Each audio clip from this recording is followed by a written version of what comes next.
Saudações pessoal, mais um vídeo para vocês aqui neste canal maravilhoso. Meu nome é Kelvin e hoje eu vou falar com vocês um assunto muito sério, muito necessário, que é um dos primeiros quadros aqui, a questão que é o que a Bíblia diz sobre o estupro e o aborto.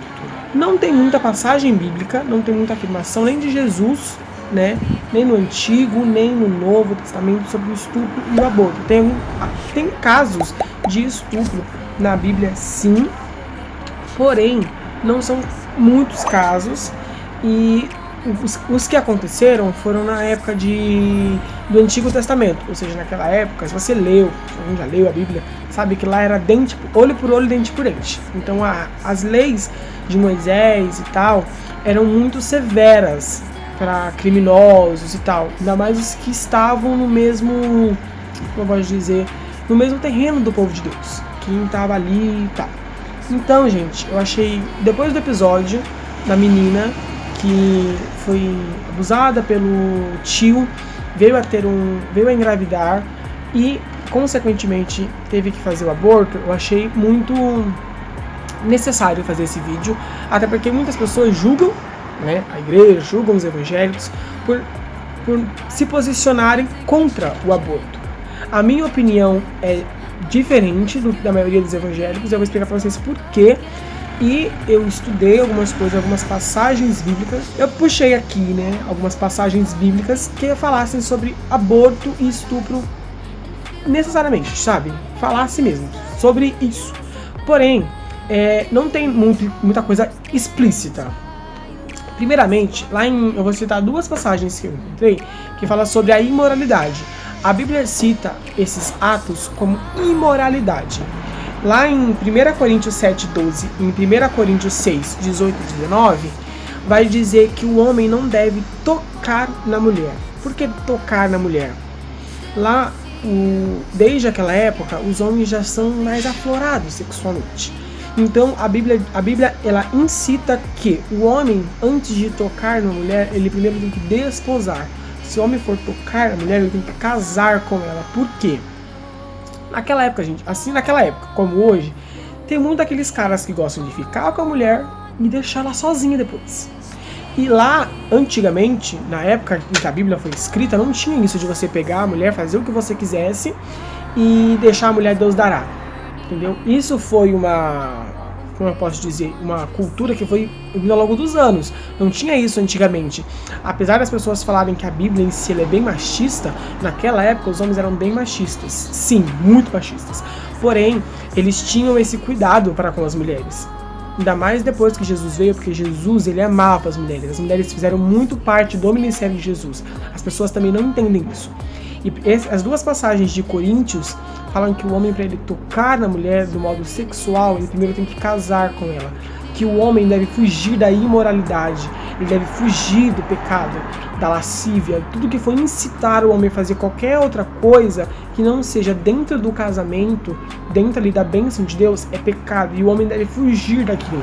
O homem, ele fica tentado ao pecado, e quando ele foge disso, gente, eu gosto de dizer assim, que todos nós estamos sujeitos a fazer tudo. Todos nós estamos sujeitos a pecar. Se a gente der lugar ao diabo, der lugar ao pecado, a gente vai pecar, a gente vai matar, a gente vai roubar, a gente vai se prostituir, a gente vai fazer coisas horríveis. Só que quando a gente não dá lugar, a gente foge disso, a Bíblia diz que Jó fugia da aparência do mal, e a gente deve fugir disso. Obviamente, para uma pessoa chegar no ponto de abusar sexualmente de uma criança é porque ela está perturbadíssima. E às vezes tem até um distúrbio mental. Não vou colocar a culpa no distúrbio mental, gente, porque muitos pedófilos são bem conscientes mesmo. Uma segunda passagem, gente, ainda sobre o estupro, eu vou chegar na boca ainda sobre o estupro, é Efésios 5:5. Lá fala sobre essa tal imoralidade também. Os homens não devem, não só os homens, as mulheres também não devem ser imorais. Gente, uma coisa que muitas pessoas falam que a Bíblia ela incita o estupro, ela condena. Muitas pessoas quando vão atacar a igreja falam, não, porque a Bíblia ela incita, ela diz que os homens devem fazer isso com as mulheres. Não, a Bíblia condena. A Bíblia, gente, ela é o livro da vida. E ela nunca vai dizer para você fazer uma coisa errada. Quando o Espírito Santo, que foi o instrutor, que inspirou a escrita da Bíblia, ele não ia colocar uma coisa ruim para uma classe de pessoas. Deus não tem filhos preferidos. Ele não ia amar 100% os homens e falar assim, dane-se as mulheres. Não, isso é errado você dizer isso. Até porque a Bíblia diz que o órfão e a viúva, ele deve ser mantido. Por quê? Porque Deus, ele se preocupa muito com as minorias, com as classes que precisam de ajuda. O órfão e a viúva. Eles precisam, Jesus entende que as pessoas, quando elas ficam desamparadas, elas ficam propícias à insegurança, ao desprezo. E Jesus, ele sempre falou que as pessoas que estão desamparadas têm o apoio dele. E ele sempre falou para a sociedade que estava ali ao redor dele amparar essas pessoas. Agora a gente vai entrar na parte que é relacionada ao aborto. Antes de mais nada, gente, eu vou falar a minha opinião como cristão. Eu sou contra o aborto quando ele é feito de uma forma esdrúxula, de uma forma inútil. Sabe, mulheres que não se cuidam, que simplesmente, sabe, tem relações, todo mundo ali, tive relação, mas meu marido não me aceita, não sei o que lá, não sei o que lá, vou fazer o aborto, porque eu não quero a criança. Eu sou responsável, eu não quero. Nesses casos, eu sou totalmente contra, porque a Bíblia diz que nós temos que ter responsabilidade pelos nossos atos. Isso, gente, é vida. A Bíblia nem tem que citar isso pra gente ter responsabilidade. E eu acho que a gente tem que ter responsabilidade daquilo que a gente faz, daquilo que a gente fala, de tudo. Eu sou a favor do aborto em situações de abuso sexual. Isso em qualquer idade. Criança, adolescente, adulta. Se uma mulher for abusada sexualmente e ela vier a engravidar, pra mim, na minha opinião, ela tem um direito de tirar essa criança, de fazer um aborto. Não com 9 meses, gente. Porque geralmente a mulher, ela não vai ter estrutura pra aguentar essa gravidez, esses 9 meses. Ela pode vir ter uma depressão pós-parto, a criança pode vir rejeitada direto da barriga e essa criança pode se tornar uma pessoa excepcionalmente ruim, excepcionalmente cruel quando adulta. Se você verificar biografias, histórico de criação de psicopatas, de serial killers, a maioria tem esse histórico de rejeição quando eles eram simplesmente um feto, entendeu? Então eu acho que existem coisas que podem ser poupadas, porém o artigo 5º da Constituição Federal, ele diz que todo indivíduo tem direito à vida, e não é direito nosso tirar a vida de ninguém. Então, assim, eu não aconselho, eu sou contra o aborto em situações desnecessárias. Para mim, o aborto em si, somente em casos de abuso sexual. Porque eu acho que a vítima, ela fica tão, ela fica tão fragilizada, tão traumatizada, e às vezes, em algumas situações, deixar uma criança vir ao mundo nessa situação não é a melhor escolha. Infelizmente, nós vivemos numa sociedade suja, imunda, em que obriga as pessoas a fazerem isso. Então, na minha opinião, sim, pode fazer o aborto em situações de abuso. Eu sou a favor, mas não completamente a favor de vamos legalizar para quem quiser. Não.